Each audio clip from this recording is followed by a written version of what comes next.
इसे free consent भी कहते हैं और एक महत्वपूर्ण टॉपिक है जो आपके एग्जाम के लिए बहुत महत्वपूर्ण है। चलिए आज का वीडियो हम शुरू करते हैं। भारतीय संविधान, सबसे पहले हम डिस्कस करेंगे प्रस्तावना। भारतीय संविधान अधिनियम 1872 के अध्याय 2 जो चैप्टर नंबर 2 है उसके अंतर्गत फ्री कंसेंट को दिया गया है, जो धारा 13 और धारा 14 में है, जो क्रमशः सहमति एवं स्वतंत्र सहमति के बारे में बताया गया है। यह किसी भी प्रकार की संविदा के लिए आवश्यक है, इसके बिना संविदा अवैध मानी जाती है। ठीक है, अब इसके बाद हम डिस्कस करेंगे सहमति की परिभाषा। धारा 13, दो या दो से अधिक व्यक्ति सहमत हुए तब कहे जाते हैं जबकि वे किसी एक बात पर एक ही भाव से सहमत हो। फॉर एग्जाम्पल, आप जो भी काम कर रहे हो जिसमें दो या दो से अधिक व्यक्ति है, आप जो काम कर रहे हो वो काम समान इंटेंशन एंड कॉमन इंटेंशन के आधार पर होना चाहिए। तो कॉमन इंटेंशन के आधार पर होगा तो उसे स्वतंत्र सहमति या सहमति के अंतर्गत रखा जाएगा। इसके बाद डिस्कस करते हैं फ्री कंसेंट। स्वतंत्र सहमति की परिभाषा धारा 14। ठीक है, अब हम डिस्कस करेंगे धारा 14। धारा 14 क्या है, इसमें हम अच्छे से डिस्कस करेंगे। तो सहमति, स्वतंत्र सहमति तब कही जाती है जब वह फर्स्ट, ना तो धारा 15 के अंतर्गत यथा परिभाषित प्रतिपीड़न द्वारा कारित हो। सेकेंड, ना धारा 16 में यह परिभाषित असम्यक असर द्वारा कारित हो। थर्ड, ना धारा 17 में यथा परिभाषित कपट द्वारा कारित हो। और इसके बाद डिस्कस करेंगे ना धारा 18 में यथा परिभाषित ध्रुव प्रदर्शन द्वारा कारित हो। फिफ्थ, ना भूल द्वारा कारित हो किंतु यह बात धारा 20, 21 और 22 के उपबंधों के अधीन है।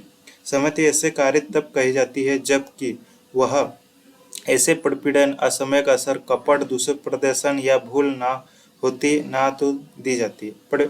अब इसके बाद हम डिस्कस करेंगे प्रतिपीड़न की परिभाषा। धारा 15,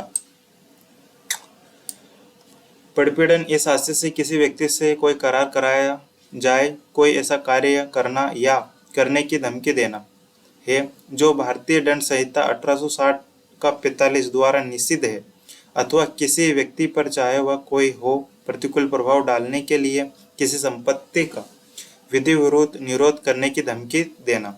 इसके बाद हम डिस्कस करेंगे असम्यक असर की परिभाषा। धारा 16, संविदा असम्यक असर का उत्प्रेरित कही जाती है जहाँ की पक्षकारों के बीच विद्यमान संबंध ऐसे हैं कि उनमें से एक पक्षकार दूसरे पक्षकार की इच्छा को अधिशासित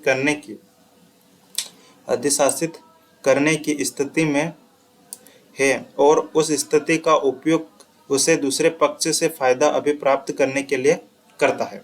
इसके बाद डिस्कस करेंगे विशिष्टताएं और पूर्ववर्ती सिद्धांत की व्यापकता पर प्रतिकूल प्रभाव डाले बिना यह है कि कोई व्यक्ति किसी अन्य की इच्छा को अधिशासित करने की स्थिति में समझा जाता है।